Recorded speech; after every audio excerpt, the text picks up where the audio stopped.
माँ श्री अरविंद शरण मम माँ अपार करुणारू आम समस्ते अपा भाई मैंने राजकनिका मंथली पाठचक्र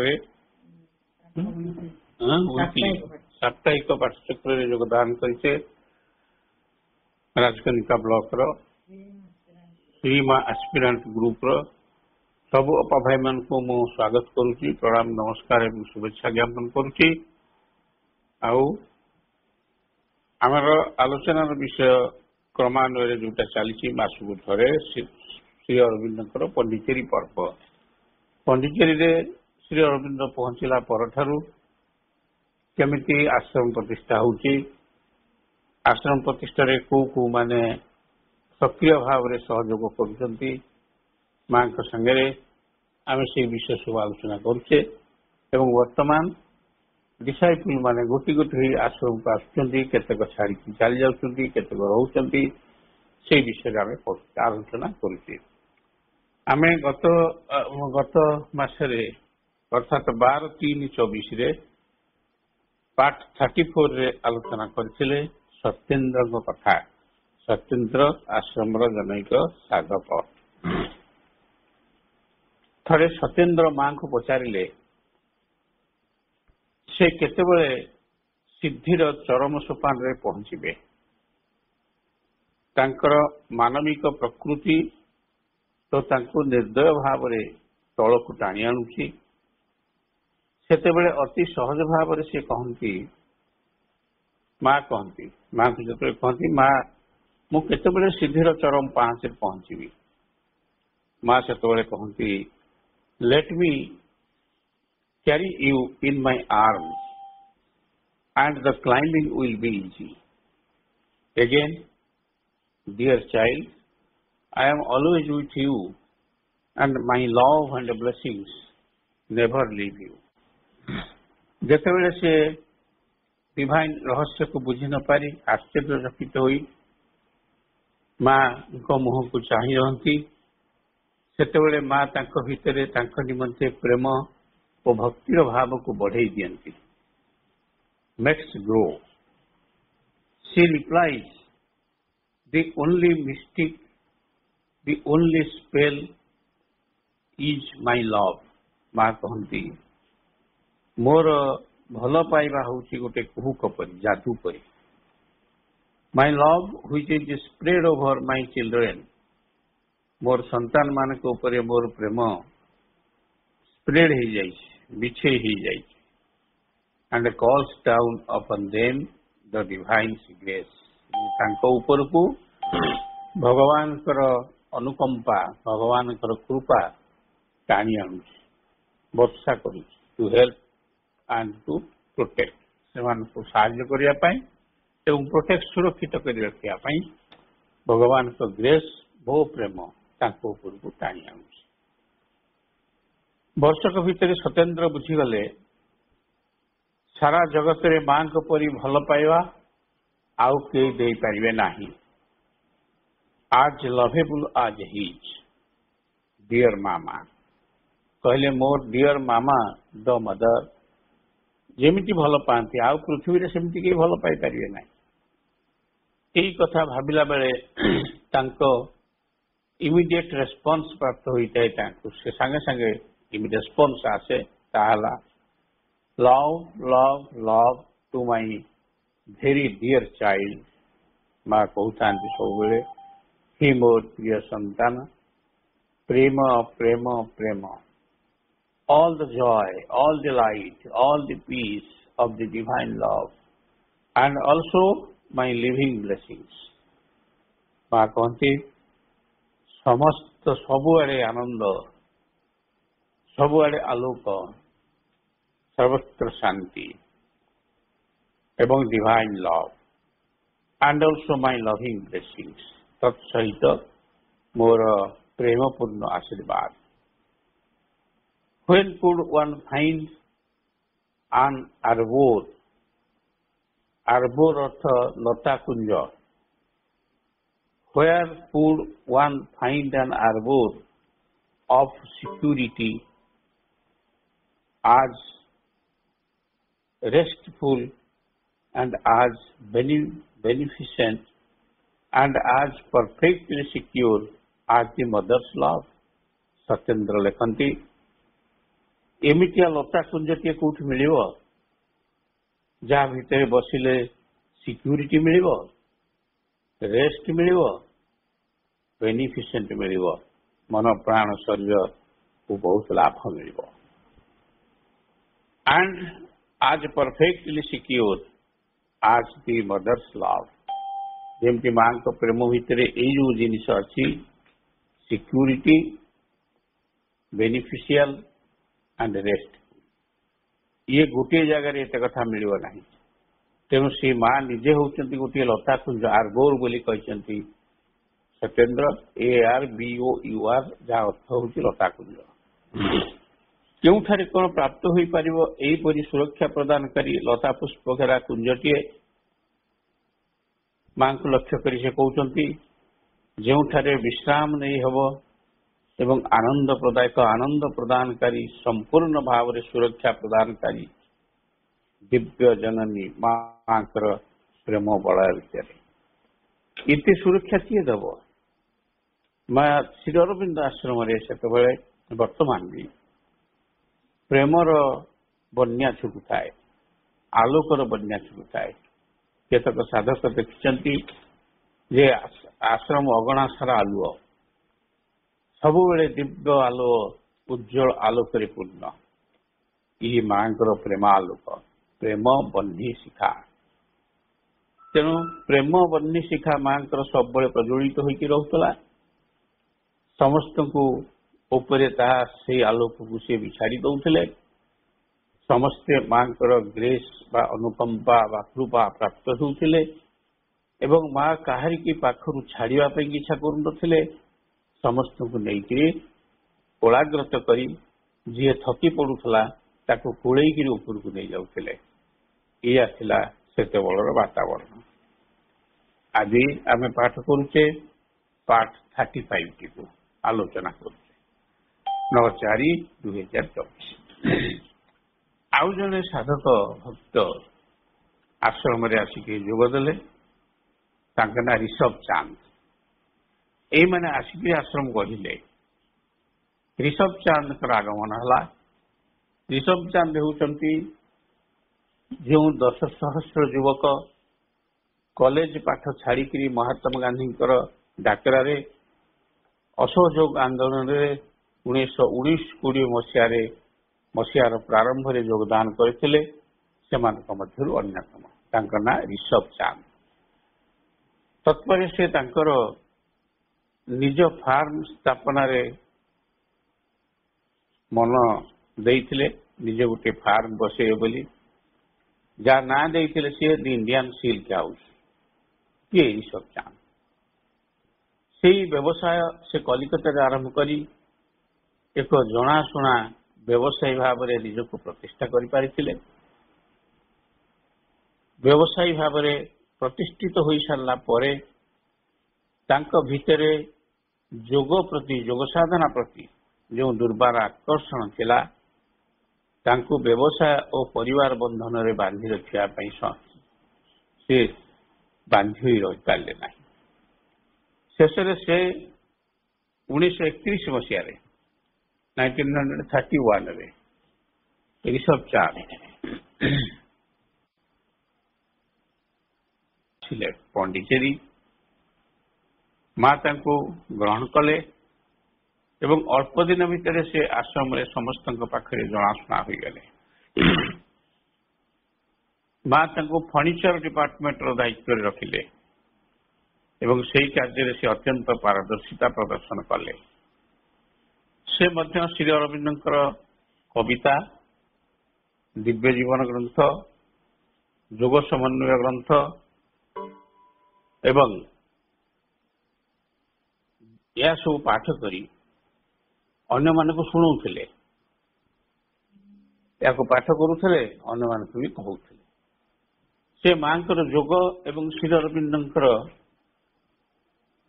ଜୀବନୀ ସମ୍ପର୍କରେ ଏକ ଅଥେଣ୍ଟିକେଟିଭ ରଚନା କରିଥିଲେ। ତାଙ୍କ ରଚନା ଅଥେଣ୍ଟିକେଟିଭ ତାକୁ ଶିଳରବିନ୍ଦ ସମର୍ଥନ କରିଥିଲେ, ଅଥରାଇଜ କରିଥିଲେ।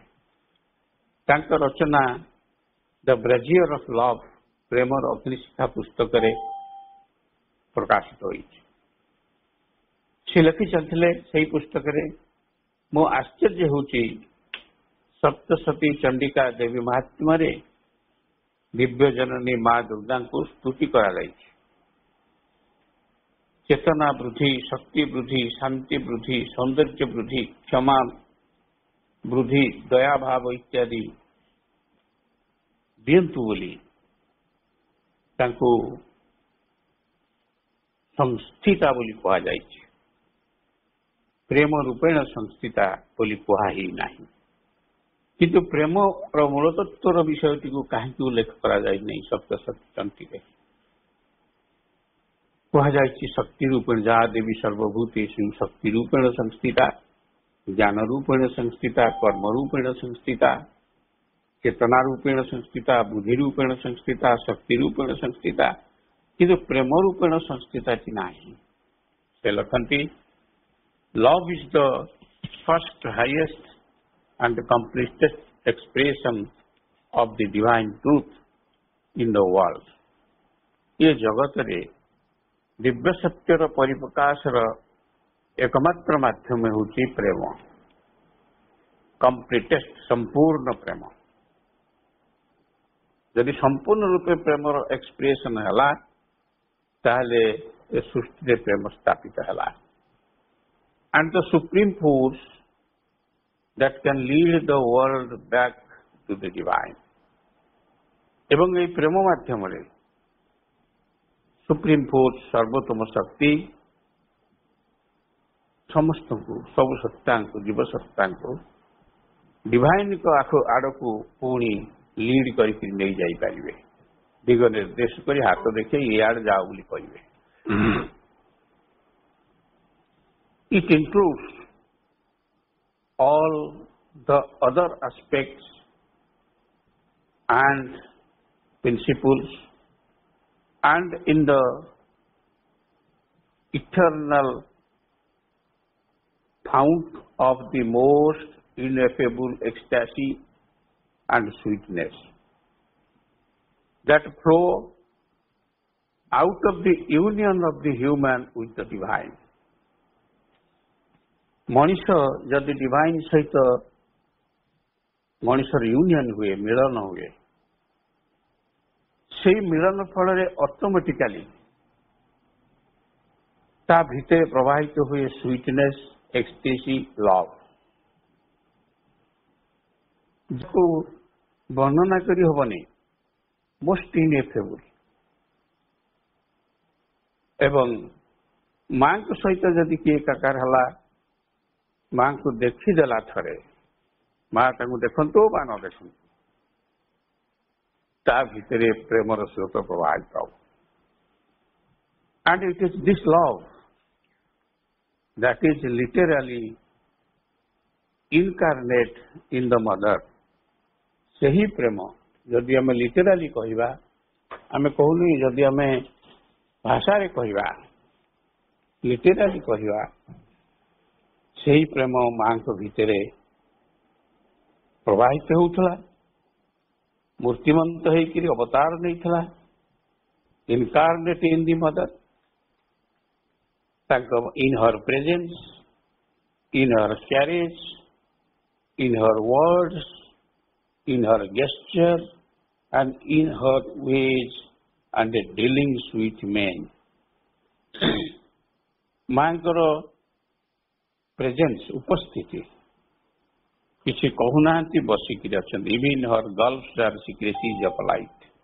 सावित्री जाल किसी कहूना खाली बसी गर्ल्फ, किंतु ता भितर आलोकर रहस्य अच्छी, निश्चित कौन सी कर हर क्यारेज सी जी क्या हाथ मारिदे मुंडे सांगे बोहिकी नहीं गले, पछ पछे सी बोहीगला, स्रोत भाया पछ पछे चलीगला, स्रोत पड़ी प्रेम स्रोत। इन हर वर्ड्स जदि माँ पदे कहीदेले ବା ଲେଖିଦେଲେ ସେଇଥିରେ ମଧ୍ୟ ପ୍ରେମର ସ୍ରୋତ ପ୍ରବାହିତ ହେଇଗଲା ସାଧକଙ୍କ ଭିତରେ, ଭକ୍ତଙ୍କ ଭିତରେ, ତାଙ୍କ ସନ୍ତାନଙ୍କ ଭିତରେ। ଇନର ଗେସ୍ଚର ଯଦି ଟିକେ କାହାକୁ ଅନେଇ ଦେଲେ, କାହାକୁ ଢଳି ପଡ଼ିଲେ, କାହାକୁ ଦେଖି ଟିକେ ହସିଦେଲେ ଦେଖିକିରି, ସେଥିରେ ମଧ୍ୟ ପ୍ରେମ ପ୍ରବାହିତ ହେଲା। And in all her ways and dealings, ତାଙ୍କର ସକଳ ଗତିବୃତ୍ତି, ତାଙ୍କର ସକଳ ଡିଲିଂସ ବ୍ୟବହାର କାର୍ଯ୍ୟକଳାପ, ସବୁ ଯୋଉ ଲୋକମାନଙ୍କ ଭିତରେ ସେ ଯାହା କରୁଥିଲେ ତାଙ୍କୁ ଯିଏ ଦେଖୁଥିଲା ସେ ବି ଜାଣିପାରୁଥିଲା, କଥା ହୁଅନ୍ତୁ ବା ନ ହୁଅନ୍ତୁ। so much so that the word mother has come to mean love. ମା କହିଲେ ପ୍ରେମକୁ ବୁଝଉଛି। ମା ହେଲେ ପ୍ରେମମୟୀ, ପ୍ରେମ ରୂପେଣ ସଂସ୍ଥିତା, and to be near her is to feel that, ଏବଂ ତାଙ୍କ ପାଖରେ ରହିବା, ପାଖାପାଖି ହେବା, is to feel, ଜଣେ ଅନୁଭବ କରିବ, we are in the physical presence of a divine love itself. ଆମେ ତ ସବୁ ଖାଲି ଦିବ୍ୟ ପ୍ରେମ କହୁଛେ, ଡିଭାଇନ ଲଭ କହୁଛେ, କିନ୍ତୁ ମାଙ୍କ ଉପସ୍ଥିତିରେ ଜଣେ ସେ ଡିଭାଇନ ଲଭର ପ୍ରେଜେନ୍ସକୁ ଫିଜିକାଲି ଫିଲ୍ କରିବ, ଛୁଇଁକିରି ଦେଖିବ। ମୂର୍ତ୍ତିମନ୍ତ ପ୍ରେମ, ମା ଆଉ କିଛି ନୁହନ୍ତି, ଭଲ ପାଇବାର ପ୍ରତିମୂର୍ତ୍ତି। କାହିଁକି ନା ଚଣ୍ଡିକାରେ ସପ୍ତଶତୀ ଚଣ୍ଡୀ 700 ଶ୍ଲୋକ 700 ଶ୍ଲୋକ ବିଶିଷ୍ଟ ଚଣ୍ଡୀରେ ସବୁ କଥା କୁହାଇଛି, କିନ୍ତୁ ପ୍ରେମ ରୂପେଣ ସଂସ୍ଥିତା କୁହାଇ ନାହିଁ। କାରଣ ପ୍ରେମମୟୀ ଦିବ୍ୟ ଜନନୀଙ୍କର ଅବତାର ସେଇଥିପାଇଁ ହେଇଛି, ସିଏ ବର୍ତ୍ତମାନ ପ୍ରେମ ରୂପେଣ ସଂସ୍ଥିତା। ସବୁ ଅଛି କିନ୍ତୁ ପ୍ରେମ ନାହିଁ। ଭଲ ପାଇବା ମାଙ୍କର ଏପରି ଭଲ ପାଇବା, ଆମେ ତ ସବୁ ବିଭିନ୍ନ ଜାଗାରେ ପଢୁଛେ ଏବଂ ମାଙ୍କୁ ଦେଖିଛେ, ମାଙ୍କର ଗତିବୃତ୍ତି ବି ଅନୁଧ୍ୟାନ କରିଛେ, ସେ କେମିତି ଚାଲନ୍ତି, କେମିତି କଥା କୁହନ୍ତି ତାହା ମଧ୍ୟ ଜାଣିଛେ। ମା କାହାରିକୁ କେବେ ହେଲେ ମନ ଦୁଃଖ କରିଲା ଭଳିଆ ଶବ୍ଦଟିଏ କହିନାହାନ୍ତି କି ଲେଖିକିରି ଦେଇନାହାନ୍ତି, କାରଣ ସେ ପ୍ରେମର ଅବତାର। Divine love, physical presence of divine love itself. Rishabh ଚାନ୍ଦଙ୍କର ମାଙ୍କ ପ୍ରତି ସମ୍ପୂର୍ଣ୍ଣ ଆତ୍ମନିବେଦନ ତାଙ୍କ ଚେତନାର ଦିବ୍ୟ ବଳୟ ଭିତରକୁ ଆଉ କାହାରିକୁ ପ୍ରବେଶ କରିବାକୁ ଦେଉନଥିଲା, ଆଉ କାହାରିକୁ ଆସିବା ପାଇଁ ଦେଉନଥିଲା। ଇତି ବଡ଼ ସାଧକ, ମାତୃ ପ୍ରେମ ଛଡା ତାଙ୍କ ଭିତରେ ଆଉ କିଛି ନଥିଲା। ଏବଂ ଦୀର୍ଘ 40 ବର୍ଷ ଧରି ସେ ଆଶ୍ରମ ପରିସର ମଧ୍ୟରେ ଚଳପ୍ରଚଳ ହେଉଥିଲେ, ମାଙ୍କ ନିକଟରେ ଏକ ସମର୍ପିତ ବ୍ୟକ୍ତିତ୍ୱ ଭାବରେ ମୂର୍ତ୍ତିମନ୍ତ ଦୃଶ୍ୟଟିଏ ହୋଇ 40 ବର୍ଷ ମାଙ୍କ ଆଗରେ ସେ ଚଳିଛନ୍ତି, ତାପରେ ଦେହ ରକ୍ଷା କରିଛନ୍ତି। ଏଇ 40 ବର୍ଷ ଯେତେବେଳେ ସେ ମାଙ୍କ ପାଖରେ ଚଳୁଥିଲେ, କେବଳ ମାଙ୍କ ପାଇଁ ସେ ସେଠି ଥିଲେ। ଗୋଟେ କୋଣରେ ଠିଆ ହେଇ ମାଙ୍କୁ ଦର୍ଶନ କରିବା, ମା ଦେଖନ୍ତୁ ବା ନ ଦେଖନ୍ତୁ, ମା କିନ୍ତୁ ଜାଣିପାରୁଥିଲେ ଋଷଭ ଚାନ୍ଦ ସେଇ ଟେବୁଲ କୋଣରେ ଠିଆ ହେଇଛି। ଚମ୍ପକଲାଲ କହୁଥିଲେ ଋଷଭ ଚାନ୍ଦ କୋଉଠି ଠିଆ ହେଇଥିଲା ଜାଣିଛ ନା? ସେଇ କୋଣରେ ଠିଆ ହେଇଥିଲା। ତେଣୁ ମାଙ୍କର ପୂର୍ବ ପ୍ରେମ, ଡିଭାଇନ ଲଭ ଇଟସେଲ୍ଫ, ମାଙ୍କର ପ୍ରେଜେନ୍ସରୁ ଯାହା ମିଳୁଛି, ବର୍ତ୍ତମାନ ମାଙ୍କର ପ୍ରେଜେନ୍ସରୁ, ମାଙ୍କର ଫଟୋରୁ ବି କେତେକ ବ୍ୟକ୍ତି ମାଙ୍କର ଦିବ୍ୟ ପ୍ରେମର ଧାରାକୁ ଅନୁଭବ କରିଛନ୍ତି। ମାଙ୍କ ଫଟୋ ଭିତରୁ ଶକ୍ତିର ଧାରା ଆସିକିରି ଜଣେ ଯେତେବେଳେ ବିପଦରେ ପଡିଛି, ତାକୁ ପ୍ରତ୍ୟକ୍ଷ ଭାବରେ ସୁରକ୍ଷା ବଳୟଟିଏ ସୃଷ୍ଟି କରି ତା ଭିତରେ ରଖିଦେଉଛି। ଏହା ହେଲା ସାଧକ ଋଷଭ ଚାନ୍ଦଙ୍କର ବିଷୟରେ ବକ୍ତବ୍ୟ। राजी ऋषभ चंद निजे भी लिखिं खंडे बही ब्रजार ऑफ लव बोली तो ब्रजार ऑफ प्रेमर अग्निशिखा से माँ को जो मुहूर्त जो समय जो भाव दर्शन कर विषय को उल्लेख कर आज माँ को एमती देखिली मत जल जल भूतूत हुई जलुवा प्रेम अग्नि प्रेमाग्निशिखा सही वर्ष 1934 मसीहा अगस्त 15 साधक आसिले गणपति राम ना जो मैंने आगु देखिए कारण बर्तमान जो आप देखुं कटेज रेस्टोरेंट कटेज रेस्टोरेंट सी माँ दायित्व गणपति राम रेस्टोरेंट दायित्व माँ गणपति राम निजे प्रथम दोसा करते गणपति राम दोसा बर्तमान से जगह भंगा भंगी नुआ बिल्डिंग हो से गोटे टेबुल दीटा तीन टा पड़ता बसीगला मान से दोसा टे दे दिखते से गणपति राम पंजाब लोक से 15 अगस्त 1934 आसी पंडिचेरी पहुंची गले ता पूर्व गभीर आध्यात्मिक साधना रही से दर्शन को नाम देते द ग्रेट इवेंट जो दर्शन कले आसिक महाश्री अरविंद को अगस्त 15 1934 से महाश्री अरविंद दुहे जाक एकाठी बसिक दर्शन दौले यही दर्शन को the great a great event of the mother a great event बोली से कहले it is a great event the mother was an embodiment of love and he was lost in her से लिखिले मु देखिली माँ होचनी प्रेमर प्रतिमूर्ति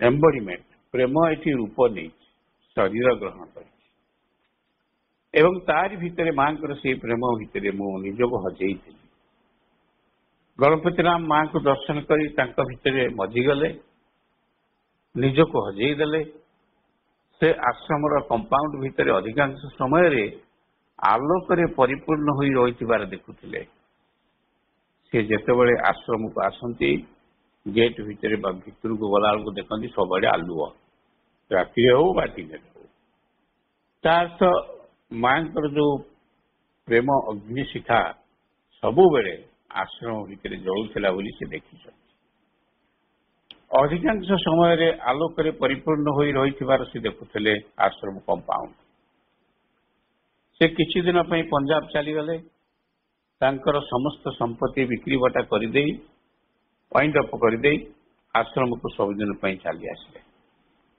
जहाँ सांगे नहीं आसिले जनवरी 1935 सी आसी माँ को पाद तले सब अजाड़ी देले कहले माँ ये हूँ गणपति राम यही तार संपत्ति गणपति राम को ग्रहण कर माँ लाइब्रेरी को माँ ग्रहण कले एवं गोटे काम देले लाइब्रेरी हाउस को परिष्कार करने लाइब्रेरी को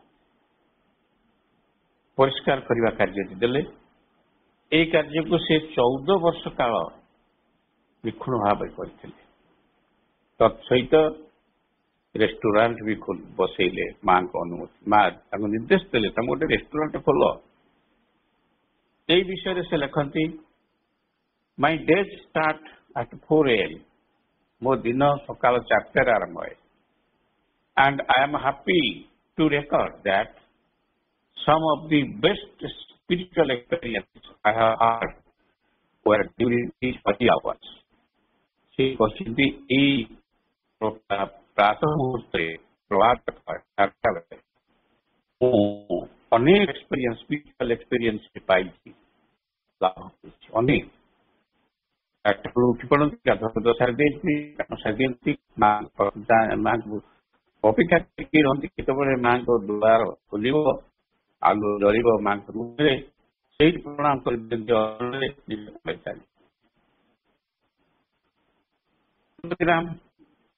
ଆଶ୍ରମରେ ପ୍ରତିଷ୍ଠିତ ହେଲେ, ରହିଲେ, ମା ତାଙ୍କୁ କଟେଜର ସମସ୍ତ ଦାୟିତ୍ୱ ଦେଇଥିଲେ। ଦେଖୁଛନ୍ତି ଆପଣମାନେ ଟଫି ତିଆରି ହେଉଛି। ଟଫି କେମିତି ତିଆରି ହେଲା ଅନ୍ୟ ଦିନ ମୁଁ କହିବି, ଟଫିର ଜନ୍ମ କଥା ଏବଂ ଟଫି କାହିଁକି ଆଶ୍ରମରେ ପବିତ୍ର ବୋଲି ମନେ କରାଯାଏ।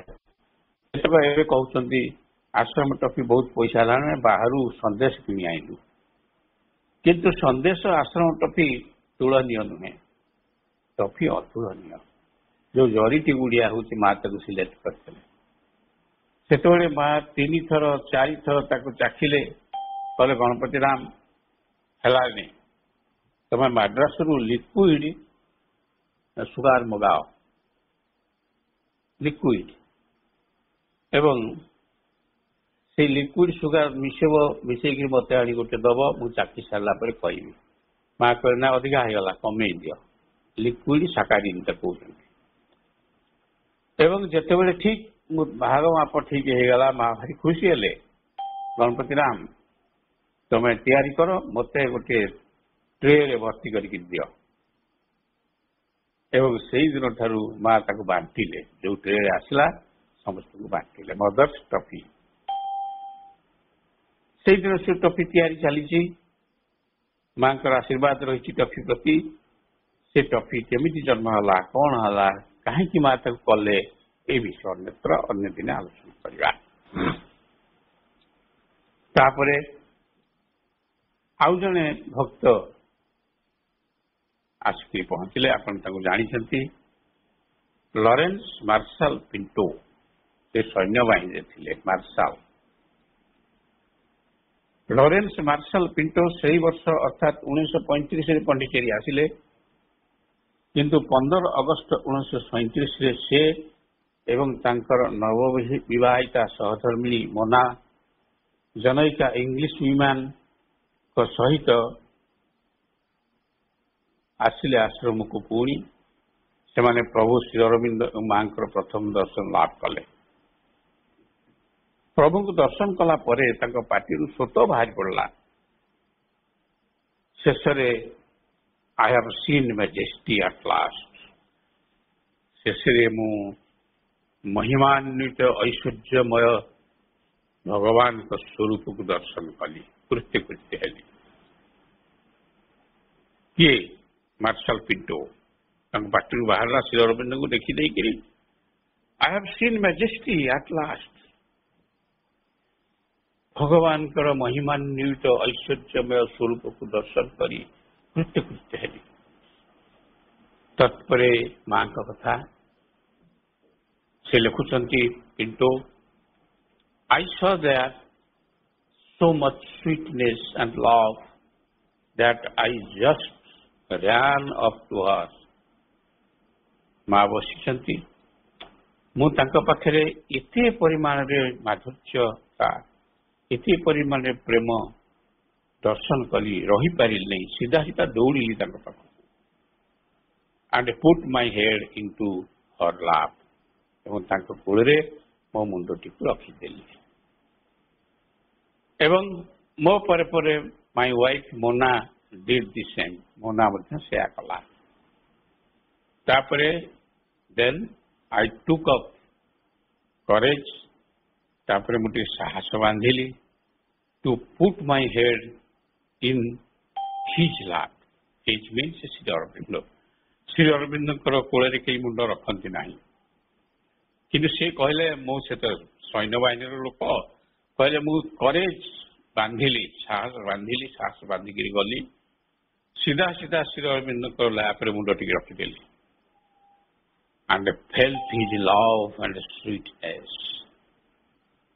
ତାଙ୍କର ପ୍ରେମ ଏବଂ ତାଙ୍କର ମାଧୁର୍ଯ୍ୟକୁ ଟେଷ୍ଟ କଲି, ଫେଲ୍ଟ କଲି, ଅନୁଭବ କଲି। that went with this majesty, his majesty, ସେଇ ପ୍ରଭୁଙ୍କର ଐଶ୍ୱର୍ଯ୍ୟମୟ ରୂପ ଭିତରେ ଯେଉଁ ସୌନ୍ଦର୍ଯ୍ୟ ଥିଲା ମୁଁ ତାର taste ପାଇଗଲି।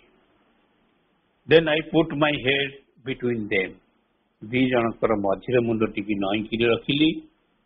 and both blessed me together, ଦି ଜଣ ଯାକ ମୋ ମୁଣ୍ଡ ଉପରେ ହାତ ରଖିକିରି ପ୍ରଭୁ, ପରମ ପ୍ରଭୁ ଏବଂ ଦିବ୍ୟ ଜନନୀ ମୋ ମୁଣ୍ଡ ଉପରେ ହାତ ରଖି ମୋତେ ବ୍ଲେସିଂସ୍ କଲେ।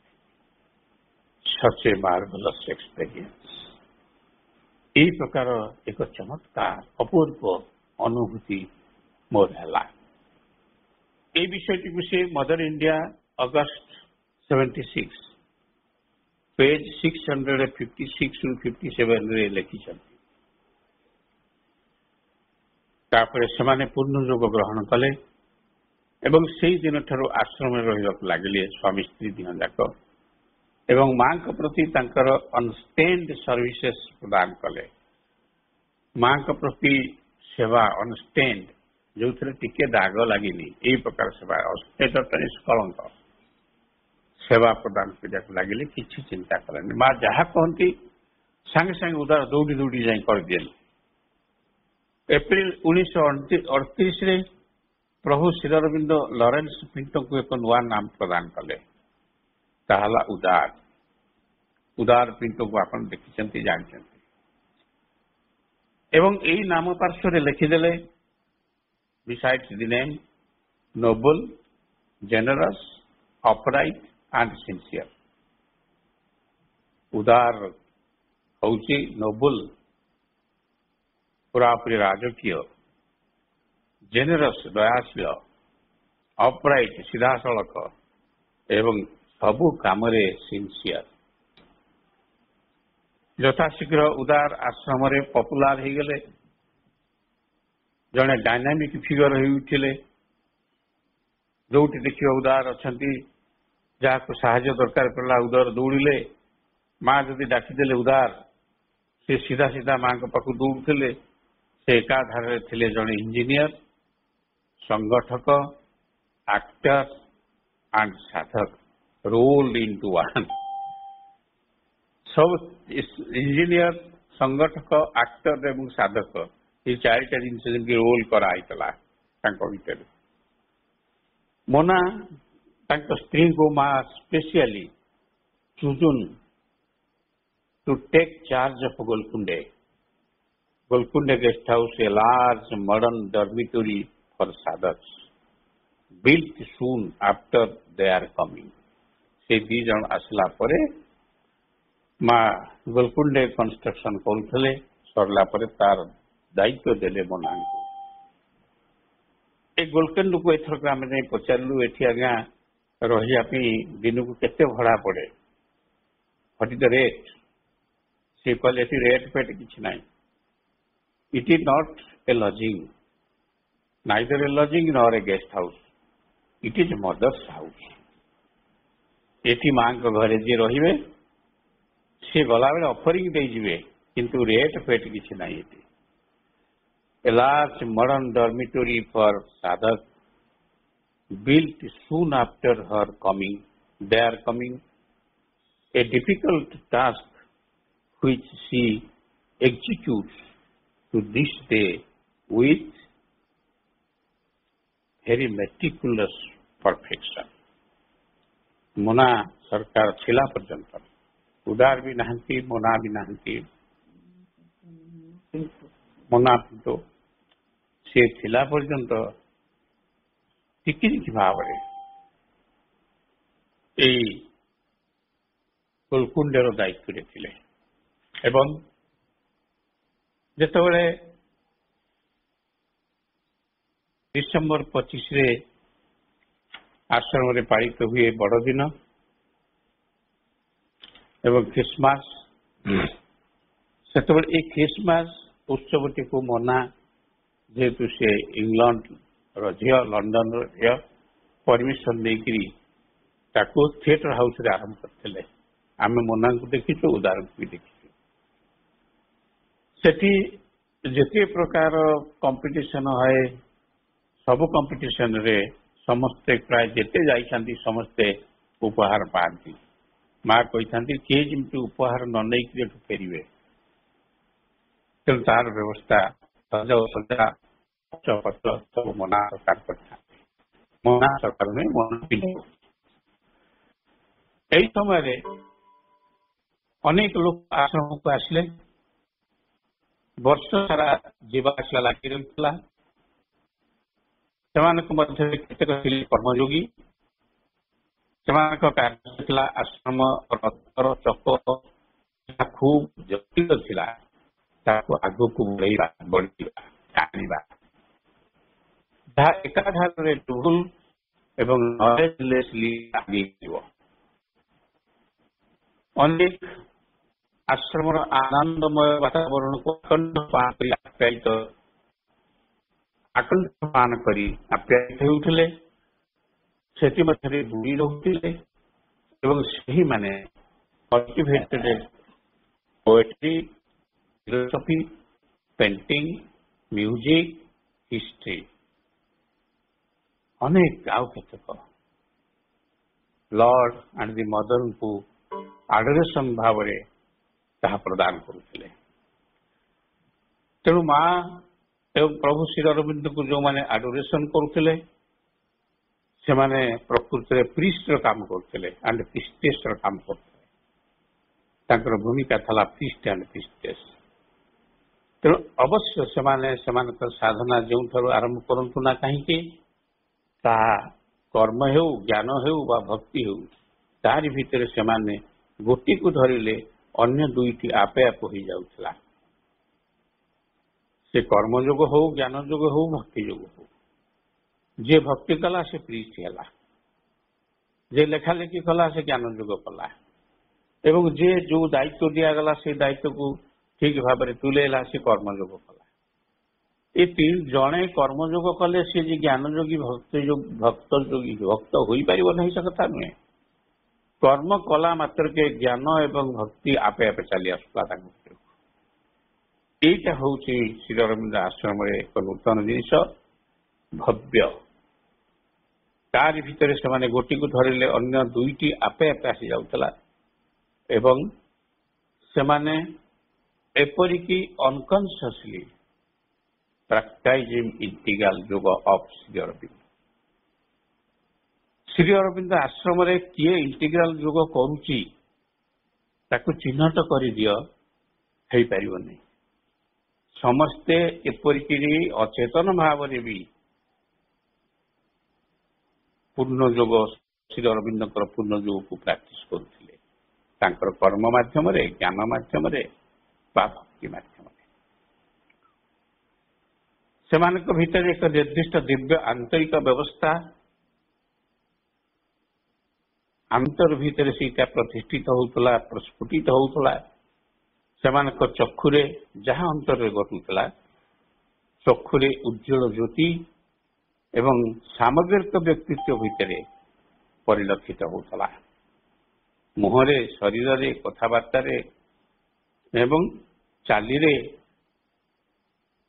କାହାକୁ ସାହାଯ୍ୟ କରିବାରେ ସବୁଥିରେ ପରିଲକ୍ଷିତ ହେଉଥିଲା ଏକ ଅନଆମ୍ବିଗସ୍ ଆନନ୍ଦ, ଆମ୍ବିଗୁଟି ନଥିବା ଆନନ୍ଦ, ଆମ୍ବିଗୁଟି ଅବିମିଶ୍ରିତ ଆନନ୍ଦ। ଏହା ହେଉଥିଲା ଆଶ୍ରମର ଅନ୍ତେବାସୀ ମାନଙ୍କର ଏକ ବିଶେଷ ଲକ୍ଷଣ, ଯାହାକୁ ଦେଖି ଜଣେ କହିପାରୁଥିଲା ସେ ହେଉଛନ୍ତି ଶ୍ରୀ ଅରବିନ୍ଦ ଆଶ୍ରମର ଅନ୍ତେବାସୀ ଏବଂ ପୂର୍ଣ୍ଣ ଯୁଗର ସାଧକ।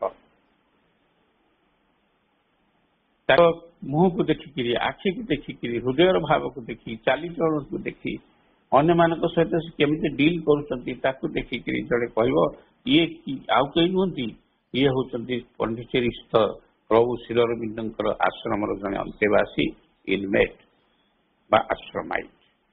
ସେ ପୂର୍ଣ୍ଣ ଯୋଗର ସାଧକ। These were so many sunflowers, they were so many, ସେମାନେ ହେଉଛନ୍ତି ଏତେ ସୂର୍ଯ୍ୟମୁଖୀ ଫୁଲ ଯେଉଁମାନେ turned always towards the central dual power of light and love। ଯୋଉ ସୂର୍ଯ୍ୟମୁଖୀ ଫୁଲ ଗୁଡ଼ିକ ସବୁବେଳେ ଅନେଇଛନ୍ତି, ଟର୍ନ କରି ଯାଇଛନ୍ତି, ଯେମିତି ସୂର୍ଯ୍ୟମୁଖୀ ଫୁଲ ସୂର୍ଯ୍ୟକୁ ଅନାଏ, ସୂର୍ଯ୍ୟ ବୁଲିବା ସମୟରେ ସିଏ ବି ବୁଲୁଥାଏ ମଧ୍ୟାହ୍ନକୁ ହେଲେ ସିଧା ହେଇଯାଏ। ସେମିତି ଏଇମାନେ ସବୁ ସୂର୍ଯ୍ୟମୁଖୀ ଫୁଲ ଆଶ୍ରମାଇଟ ମାନେ, ସେମାନେ ସବୁବେଳେ ଅଲୱେଜ ଟର୍ନ ଘୁରୁଥାନ୍ତି ସେମାନଙ୍କର କେନ୍ଦ୍ରୀୟ ଶକ୍ତି ଏବଂ ଆଲୋକ ଆଡ଼କୁ, କେନ୍ଦ୍ରୀୟ ପ୍ରେମ ଆଡ଼କୁ। ସେ କିଏ ନା ଶ୍ରୀ ଅରବିନ୍ଦ ଆଣ୍ଟି ମଦର, ସବୁବେଳେ ଲକ୍ଷ୍ୟ ତାଙ୍କର ସେଇଠି ଥାଏ। And the sadhaks were also the limbs, sinews and the blood corpuscles of the living body of Sri Aurobindo Ashram. ଏବଂ ସେଇମାନେ ଯେଉଁମାନେ ସେତେବେଳେ ଆଶ୍ରମରେ ଆସିକି ରହିଲେ, ଆଶ୍ରମର ବିଭିନ୍ନ ବିଭାଗର ଦାୟିତ୍ୱରେ ରହିଲେ, ମା କହିଲେ ମୋର 3 ପ୍ରକାର ଲୋକ ଦରକାର। ନମ୍ବର 1 ସାଧକ, ଯେ ମୋର ଗାଇଡାନ୍ସରେ ସାଧନା କରିବେ। ନମ୍ବର 2 ୱାର୍କର୍ସ, ଯେଉଁମାନେ ମୋ ଗାଇଡାନ୍ସରେ କର୍ମତତ୍ପର ହେବେ। ଏବଂ ଯେଉଁ ତୃତୀୟ ଯେଉଁମାନେ ଆସିବେ ଥାର୍ଡ କାଟାଗୋରୀ, ସେମାନେ ହେଇଥିବେ ଆଶ୍ରମକୁ ସାହାଯ୍ୟ କଲା ଭଳିଆ ଲୋକ, ଫାଇନାନ୍ସିଆଲି ହଉ, କର୍ମ ମାଧ୍ୟମରେ ହଉ, ବା ଏଠି ଆସିକିରି ବିଜନେସ୍ ଚେକଅପ୍ କରିକିରି ଆଶ୍ରମକୁ, କାରଣ ସେତେବେଳେ ଆଶ୍ରମର ଆବଶ୍ୟକତା ହେଉଥିଲା ପ୍ରଚୁର ଧନ ସମ୍ପତ୍ତି। କାହିଁକି ଦିବ୍ୟଜନନୀ ଶ୍ରୀମା ଯିଏକି ମହାଲକ୍ଷ୍ମୀ, ସେ ଚାହୁଁଥିଲେ ଆଶ୍ରମକୁ ଏମିତି କରି ଗଢ଼ିବେ ଯେ ପୃଥିବୀରେ ଏକ ଅଦ୍ୱିତୀୟ ଅନୁଷ୍ଠାନ ହେଇ ଉଠିବ। ତେଣୁ 3 କାଟେଗୋରୀର ଲୋକଙ୍କୁ ମା ଡାକୁଥିଲେ। ଆଶ୍ରମକୁ ଆସିଲେ ଏ 3 ପ୍ରକାର ଲୋକ ଆସୁଥିଲେ। ଯେମିତି ଆମର ଆସିଲେ ରିଷଭ ଚାନ୍ଦ, ତାଙ୍କର ସିଲ୍କ ହାଉସକୁ ବିକ୍ରି କରିଦେଲେ, ସବୁ ଜିନିଷକୁ ସେଲ୍ ଆଉଟ୍ କରିଦେଲେ ଏବଂ ଆସିକି ମାଙ୍କ ଚରଣ ତଳେ ଥୋଇଦେଲେ। ମା ତାଙ୍କୁ ଦାୟିତ୍ୱ ଦେଲେ କ'ଣ ଜାଣିଛନ୍ତି? ଫର୍ଣ୍ଣିଚର ହାଉସ ଦେଖାଶୁଣା କରିବା ପାଇଁ। ତେଣୁ ଯେଉଁମାନେ ଏଠି ଆସି ରହିଛନ୍ତି ଆଶ୍ରମରେ, ସେମାନେ ସମସ୍ତେ ସାଧକ ଏବଂ ସେମାନେ ହେଉଛନ୍ତି କ'ଣ ନା ଏ ଆଶ୍ରମର ଲିମ୍ସ, ଅଙ୍ଗ ପ୍ରତ୍ୟଙ୍ଗ।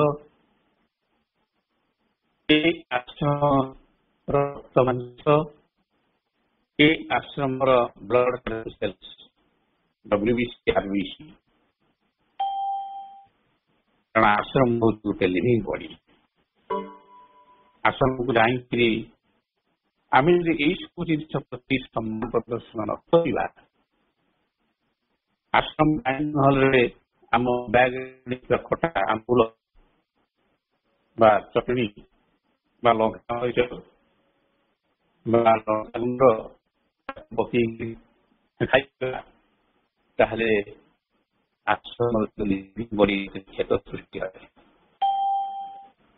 ମା କହିଲେ ଆଶ୍ରମରେ ଯୋଉ ଖାଦ୍ୟ ପ୍ରସ୍ତୁତ ହଉଛି ସେଥିରେ ମୋର ଗ୍ରେସ୍ ଅଛି, ସେ ଗ୍ରେସ୍କୁ କେହି ମାନିପୁଲେଟ୍ କଲେ ଉଚିତ ହବ ନାହିଁ।